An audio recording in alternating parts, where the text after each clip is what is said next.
Breaking news tonight, CNN projects President Joe Biden will win Nevada's Democratic presidential primary, adding delegates from the first in the West contest as he marches towards his party's 2024 nomination. The Republican primary, which featured former South Carolina Governor Nikki Haley on the ballot, but not former President Donald Trump, carried little weight. The state GOP opted to award its delegates through party-run caucuses, which Trump is likely to win on Thursday, if I could do so, in fact. Thank you for watching. I'll be live on Instagram at @TheLauraCoates in just a couple of minutes. Be sure to tune in for our after show. Our coverage continues. Just yet, now to Nevada, where voters cast ballots in primaries for both parties today. This one, it is a head scratcher. We talked about it last night. The Republican one is basically meaningless because it doesn't award the state's delegates, none of them. And the only choices on today's GOP ballot were Nikki Haley and none of the above. With me for more, John Ralston, CEO of the Nevada Independent and an MSNBC political analyst. John, this whole thing blows my mind. It just seems like a colossal waste of time and money. President Biden is expected to pick up more delegates in your state. That's a positive for him. But what can you tell us about what is happening on the GOP side? Well, I don't think we have enough time for me to unconfuse everyone, Stephanie, but I'll do my best. There is a state law that was passed in 2021 switching us from a caucus to a primary state, but it left open the possibility of the parties to decide which way they want to allocate their delegates. The Republicans broke away last year, said they wanted to do a caucus instead, and they extorted $55,000 from any campaign that wanted to participate and said no super PACs could be involved in ads, a direct shot at DeSantis. It was clear that the party was setting it up for Trump, that they were worried he wouldn't get as big a percentage of a vote in a wider universe, so they wanted to fix this for Trump. The state chairman has endorsed Trump, has been a Trump supporter. I don't think they saw this coming, though, Stephanie. There would be all this confusion and chaos, even among their own voters, who, by the way, Stephanie, can vote tonight, today, and on Thursday, believe it or not. But only once.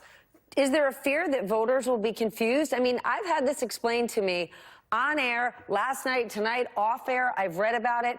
The average voter might not know all of this, and they're walking in, and their choice is Nikki Haley or none of the above?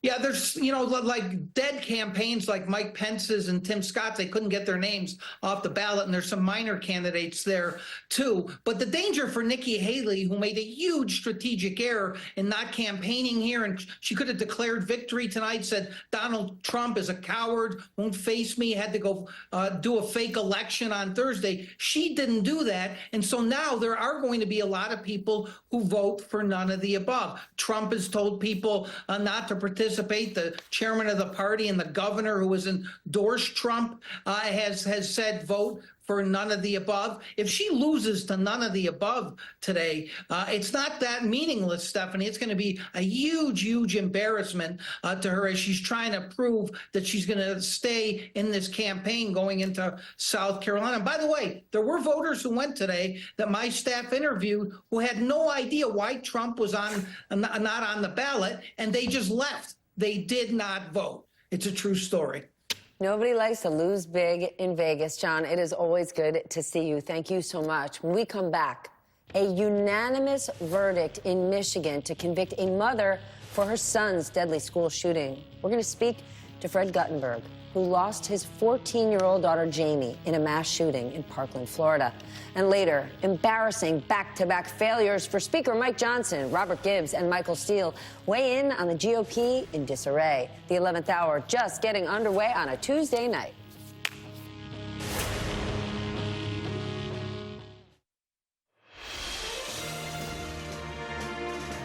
Let's check in on Nevada's presidential primary. Here is where things stand tonight. No surprise here, NBC is projecting President Biden to win. It is his second after scoring a win in South Carolina over the weekend. And on the Republican side, it is too early to call. Voters have the choice of Nikki Haley or none of the candidates. Donald Trump is not on this ballot. But remember, the state's 26 Republican delegates will not be awarded in tonight's primary. Instead, they will be given to the winner of Thursday's GOP caucus, where Nikki Haley is not on the ballot. Meantime, Nevada held its first in the West primaries today, but former President Trump was not on the Republican ballot, although he is expected to receive all of the state's delegates in the GOP caucuses on Thursday. Anita Vogel is live with more on the election that doesn't seem to be much of a contest. Anita, good evening. Well, good evening, Trace. You know, this is the first time Nevada is holding presidential primaries in addition to its caucuses. And on the GOP side, just one of those contests will count. And that's only where the confusion begins.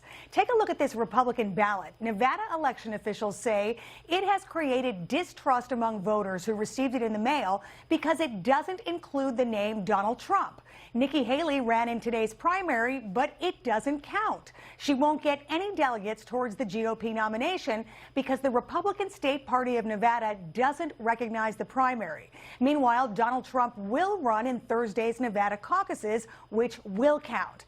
Now, here's what happened. Just a few years ago, in 2021, Nevada state legislature decided to move away from the caucus system to a primary system run by the state.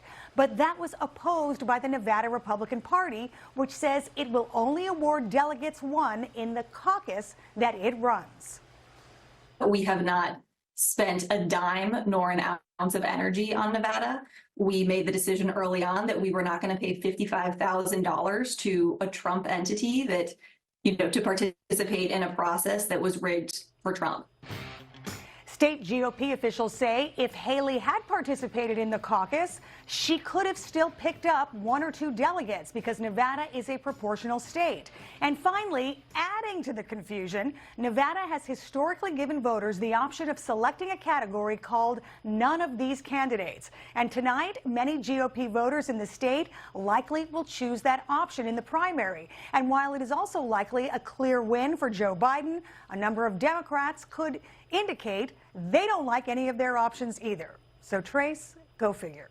Yeah, kind of tough to lose to none of the above. Anita Vogel live for us in New York. Anita, thank you. Let's bring in political analyst Teslin Figaro and targeted victory Vice President Matt Gorman. Great to have you both on here. Matt, to you first. A member of the Nevada RNC thinks that by Nikki Haley not really playing ball in Nevada, she might have hurt her campaign a little. Watch this.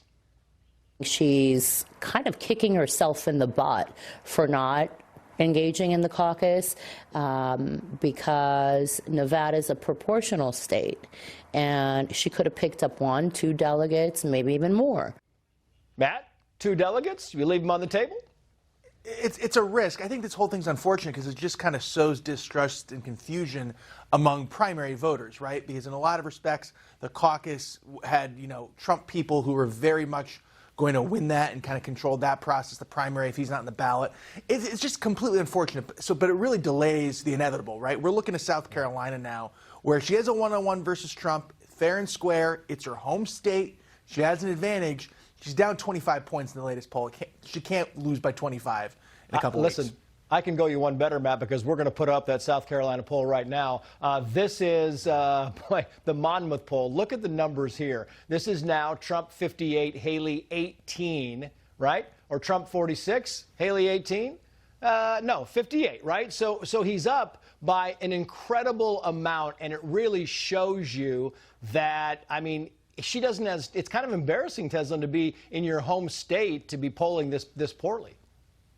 Yeah, well, I've seen it happen many, many times, even on the Democrat side. And just to your point, it was also confusing on the Democrat side with New Hampshire. Remember, they also had an election that really wasn't an election because Joe Biden wasn't on the ballot as well. So this entire season has just been confusing for most folks. But I don't think it would have been wise for her to really play in Nevada for what? Pun intended, play in Nevada, Las Vegas. But why risk that money if you don't, number one, don't have it, struggling with fundraising, and you're not going to get a return. So her real contest is at home. And like to your point, if she doesn't do well, it really does say a lot about her home state. Most candidates drop out if they don't know they're going to do well in their home state. But she's moving forward, and I guess just depending to see how it's going to land for her.